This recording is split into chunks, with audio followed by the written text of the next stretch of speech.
Segundo bloque de Línea de Tres aquí en la pantalla de TV Ciudad y salimos de paseo con los compañeros. Hay muchos museos lindos aquí en Montevideo, en nuestro país, sobre todo en Montevideo.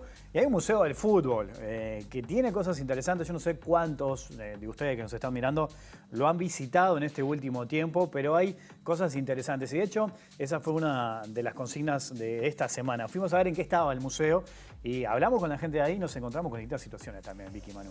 Sí, fuimos al Museo del Fútbol. La verdad que me encontré con un museo remodelado, muy disfrutable. Ahora tiene 2 plantas. De eso hablamos con Gerardo Cal, que es quien nos guió en esta visita, bueno, de la remodelación y del perfil del público que visita al Museo del Fútbol, que tiene unas particularidades. Bueno, vamos a escuchar a Gerardo a ver qué nos cuenta. Vamos a pasear juntos.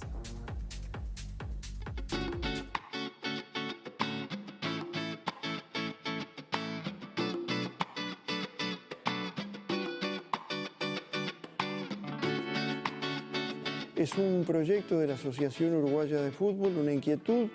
Se crea el 15 de diciembre, se inaugura el 15 de diciembre de 1975. Funciona muchos años con un piso solo, después se cierra, se reabre en octubre de 2004, tal como los vemos hoy con los 2 pisos.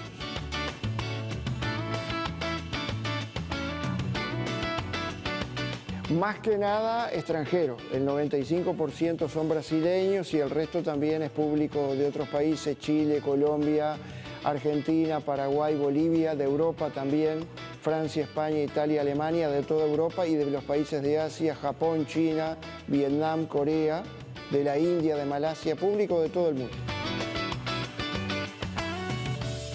La nueva generación se sorprende porque reconocen más que nada los relatos de los padres, de los abuelos, pero una cosa muy distinta es cuando ven las películas, cuando lo ven aquí en vivo y en directo, cuando ven las camisetas, cuando ven las fotos, cuando ven las copas, es otra impresión.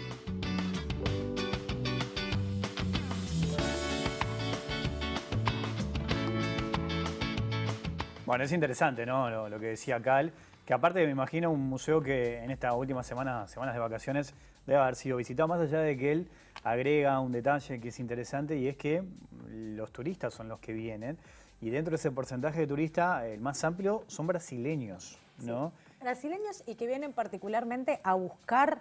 Él nos decía, le digo, bueno, pero ¿qué es lo que buscan, no? ¿Qué es lo que quieren? Y dice, bueno, saber exactamente la historia del Mundial del 50. Claro, exactamente, y aparte se da como, no sé si una evolución, porque los uruguayos que van a Río, por lo general siempre van a ir al Maracaná, ¿no? A ver qué pasa con el Maracaná, con todas esas historias.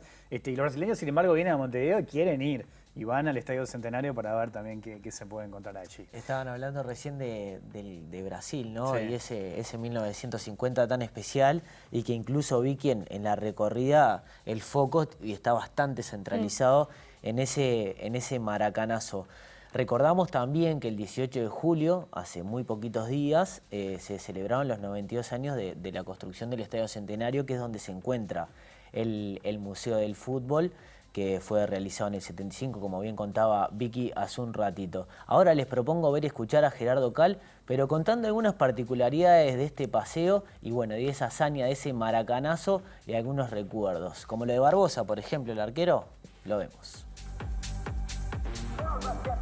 E a bola escoou rente a baliza esquerda, linha de fundo. Barbosa. ¿Qué es lo que podemos encontrar en estos 2 pisos? Y toda la historia resumida del fútbol uruguayo, los campeonatos olímpicos, los Juegos Olímpicos, los campeonatos del mundo, la historia de los clubes, más que nada de los más importantes, Nacional y Peñarol, pero más que nada está enfocado en selecciones. Tenemos todos los campeones del mundo de la historia, tenemos de Argentina, de Brasil, de Italia, de Francia, de Alemania, de España, la camiseta auténtica de Maradona, la camiseta auténtica de Pelé y Babá, las réplicas de la Jules Rimet, solamente son réplicas porque Brasil la ganó 3 veces, se llevó la original y allá en Brasil la robaron, por lo tanto nosotros tenemos 2 réplicas exactas de la Copa Jules Rimet, que Uruguay ganó en 30 y 50. Más que nada son donaciones de familias, a veces de jugadores retirados, pero la mayor parte es por donación. Tenemos también camisetas de otros, de clubes extranjeros, la camiseta de Cárdenas, de Juan Carlos Cárdenas, que hizo el gol en la final que Racing le gana al Celtic en el año 67, que el tercer partido se juega aquí en el Estadio Centenario. Bueno, como dije, tenemos la camiseta de Maradona del primer sudamericano juvenil que jugó aquí, tenía 18 años. La camiseta de Pelé cuando debuta en las Copas del Mundo con 17 años, es el campeón del mundo más joven de la historia, y de Babá, que es el único centro delantero que convierte goles en 2 finales consecutivas, 58 y 62. Todo lo que provocó, lo que removió la Jules Rimet, más que nada en el Mundial de 1950, Ari Barroso, que era el autor de Acuarela do Brasil y que era un relator muy famoso, relató ese partido y no relató más. Toda la gente que lamentablemente se suicidó después de esa Copa del Mundo, al arquero de Brasil, Barbosa, cómo le hicieron la vida imposible, que él siempre dijo, en Brasil la pena máxima son 30 años, pero yo tuve 50 años de castigo. Por eso los diarios cuando falleció dijeron la segunda muerte de Barbosa. El Brasil, la condena de Maracaná se paga hasta morir. Quema los Bueno, interesante sin duda, ¿no? Recorrer la historia del fútbol, que es más allá del fútbol, de lo que se ve, por lo que decía Cal también, ¿no? De todo lo que ha generado ese triunfo, el hito de Maracaná, desde el punto de vista histórico-cultural, bueno, en fin, encierra un montón de elementos que vale la pena también recorrer en un museo, uno de los tantos museos interesantes que hay aquí en Montevideo. Sí, hay una parte interactiva también, es parte de la ampliación que tiene el Museo del Fútbol y algunas particularidades. Tiene un archivo fotográfico precioso, precioso, hay una gigantografía. De hecho, a mí me impactó el tamaño del cuarto gol de la final del Mundial, ¿se acuerdan? Con Argentina, sí. El 4-2, bueno, que el último gol es del Manco Castro. Y bueno, gigantografías de fotografías. Y hay una particularidad que está la camiseta de Maradona, y le pregunté a Cal a ver si le podía sacar algún dato, me dijo, esas son cosas que se donan anónimas y no podemos decir quién es. Ajá, y estaba ahí. A ver quién era el dueño de esa camiseta. Qué reliquia, aparte de eso, Sí, ¿no? es una ¿Te acordás que hace poco estábamos compartiendo las distintas subastas que hay de las camisetas de Maradona en la selección argentina que llegan a millones y millones de dólares? Sí, claro. Sí, será importante eso. Sí, tendrá un valor esa camiseta. Sí, un gran desafío ahora es qué pasa con el Centenario, además del Museo del Fútbol, qué pasa con el Estadio Centenario que fue remodelado, lo que hablábamos hoy temprano, a partir de lo que ocurrió en las finales del año pasado, ¿no? Con Sudamericana y Libertadores, y los desafíos que hoy presenta nuestro escenario en ese sentido. Sí, bueno, el arquitecto Juan Antonio Escaso el pasado 18 de julio cumplió 92 años.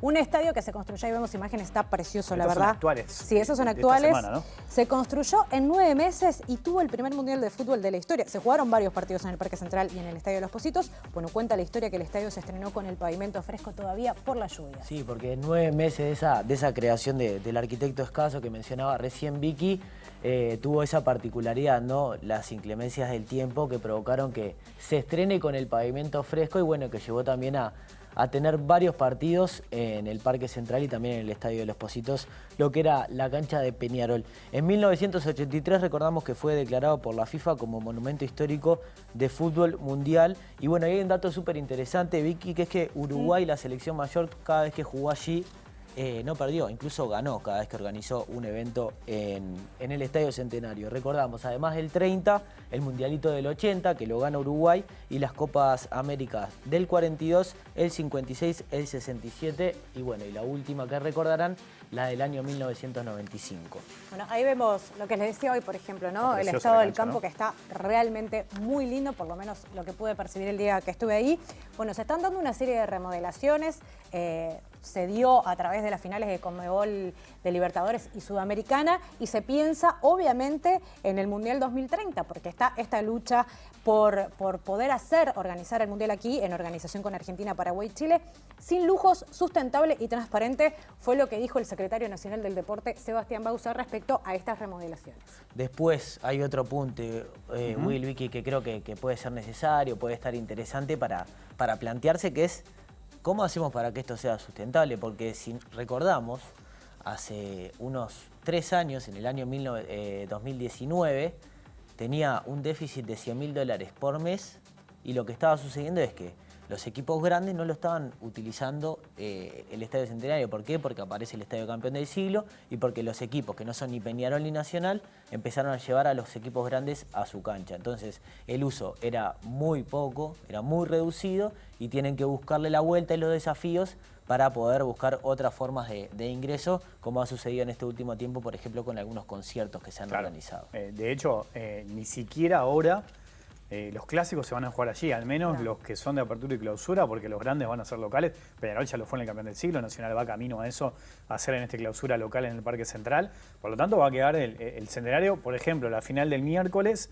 entre Liverpool y Nacional del Intermedio, y en todo caso una eventual final del Campeonato Uruguayo si necesita la AF o el campeonato o una cancha neutral. Entonces los ingresos cada vez van a ser menores. Sí, y tampoco es que queda ahora como el único escenario grande, exclusivo para shows, porque también está ahora el Antel Arena y también se utiliza el Teatro de Claro.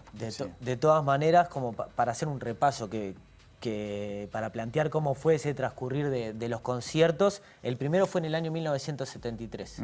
Previo a la dictadura comenzó a recibir conciertos allí en el Estadio Centenario. Ese año pasaron por el Centenario, por ejemplo, Citarrosa, Víctor Heredia, Siglo o Quilapayún. Después pasaron 10 años, bueno, en plena dictadura, donde no hubo ningún tipo de concierto, ninguna organización artística ni cultural en el Estadio Centenario, y recién en el 83 vino Julio Iglesias. En el 84 volvió Citarrosa ya con la vuelta del país a la democracia. También estuvieron los Olimareños, estuvo Serrat, Chico Buarque de Brasil. Algunas bandas, algunos conciertos que se fueron dando en el Estadio Centenario. Sí, Luciano Pavarotti o Patricio Rey y sus Redonditos de Ricota cuando todavía estaban juntos. Sí. Casi 60 espectáculos son en total del 73 a la fecha. Hace 2 años además que se inauguró una recreación virtual del Estadio Centenario en 1930. Y bueno, lo que decíamos, ¿no? Estos problemas del poco uso del escenario cambiaron la estructura y la forma de monetizar este museo, porque en realidad todo el estadio es un museo. Sí, tal cual. Porque a esto, ¿qué se le puede agregar, no?